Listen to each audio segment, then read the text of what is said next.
चांद पर जय हिंद। चांद के दक्षिणी ध्रुव पर उतरने के साथ ही भारत ने वो करिश्मा कर दिखाया है जिसे दुनिया का कोई भी देश अब तक नहीं कर पाया है। आप देख सकते हैं चांद पर एक तरफ सुरभि रूस, अमेरिका और चीन जैसे देश हैं, जबकि दूसरी तरफ साउथ पोल पर अकेले भारत की मौजूदगी है। बिल्कुल, और ये मौजूदगी बहुत मायने भी रखती है और इसीलिए लगातार हम चर्चा के दौरान ये कह रहे हैं कि पूरी दुनिया की नजर रही है मिशन चंद्रयान 3 पर। अब चंद्रयान 3 में है क्या? प्रोपल्शन मॉड्यूल के बारे में यहां पर इंफॉर्मेशन अपने दर्शकों को दे देते हैं, क्योंकि जिस तरीके से लैंडर और रोवर TV9 के इस हाईटेक स्टूडियो में यहां दर्शकों ने देखे हैं, वहीं बता दें लैंडर और रोवर को 100 किलोमीटर की ऊंचाई तक ये ले गया है। और ऐसे में 17 अगस्त को लैंडर जिस तरीके से अलग हुआ, बड़ी खबर भारत के सामने आई। हालांकि इसके वजन के बारे में भी देखिए किस तरीके से 2148 किलो और ईंधन इसकी क्षमता जो बताई गई थी उस वक्त 1696 किलो। ये तमाम अध्ययन के बाद गौरव बड़े फैसले लिए गए थे, जहां चंद्रयान 2 से सीख लेते हुए इस टेक्नोलॉजी को तैयार करते हुए,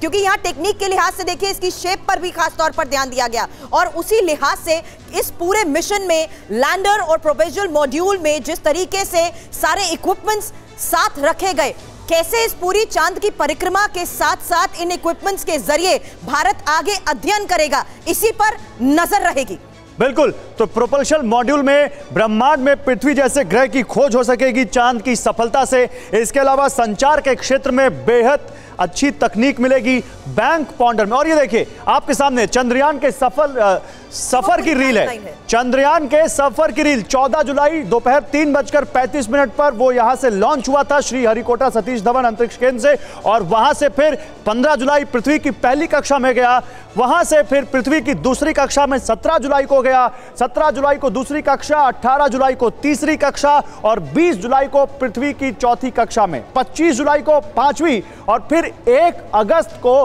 प्रेक्षण का वक्त आया। 4 अगस्त को चंद्रमा को 2/3 दूरी चंद्रमा की पूरी कर ली गई, और 5 अगस्त को चंद्रमा की पहली कक्षा में चंद्रयान 3 ने प्रवेश किया। 6 अगस्त को चंद्रमा की दूसरी कक्षा, 9 अगस्त को सुरभि तीसरी, और इसके अलावा 14 अगस्त को चौथी, 16 अगस्त को पांचवी, 17 अगस्त को लैंडर प्रोपल्शन रॉकेट से अलग हुआ, 18 अगस्त को लैंडर की पहली डी बूस्टिंग हुई, 20 अगस्त को लैंडर की दूसरी डी बूस्टिंग हुई, 21 अगस्त को लैंडर ऑर्बिटर के बीच संपर्क बना, और आज 23 अगस्त को अब से 1 घंटे पहले शाम 6:04 पर वो इतिहास रच दिया गया जब लैंडिंग हो गई। मैं चाहती हूं कि गौरव जल्द हम वो खास तस्वीर भी दिखाएं जब इस लैंडिंग के बाद यहां रोवर बाहर आएगा, और उसके बाद कुछ ही घंटों बाद हमारे सामने एक और ऐतिहासिक तस्वीर भी होगी। लेकिन चांद की सतह पर जब विक्रम लैंडर सफलतापूर्वक उतर जाएगा, यानी उतर चुका है, उसके बाद हैजार्ड डिटेक्शन कैमरास भी